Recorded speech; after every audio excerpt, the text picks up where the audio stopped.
आपकी दुआ रद्द नहीं होगी इंशाल्लाह। कहीं न कहीं अब अल्लाह पाक हमेशा अच्छा रिश्ता बना के रखे रहेंगे। नहीं बल्कि ये सब दुआ पढ़ती हूँ अल्लाह के शुक्र से अभी बेहतर है मेरे घर में अल्लाह का शुक्र है। मतलब अच्छा शिफ़ा मिला है इससे। आप शिफ़ा मिला है तभी आप लोग से भी बता रही हूँ ये। क्योंकि मुझे जो चीज़ हासिल होता है अच्छा चीज़ मिलता है, शिफ़ा लगता है उसी को मतलब उसी पे बयान करती हूँ कोई भी चीज़ का।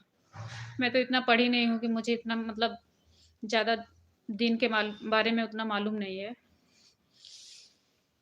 क्योंकि मैं कुरान तो पूरा मुँह ज़बानी तो नहीं आता मुझे देख के पढ़ती हूँ।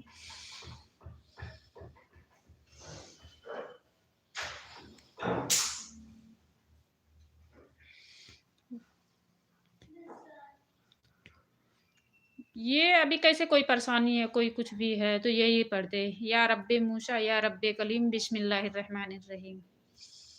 कोई भी परेशानी रहे कोई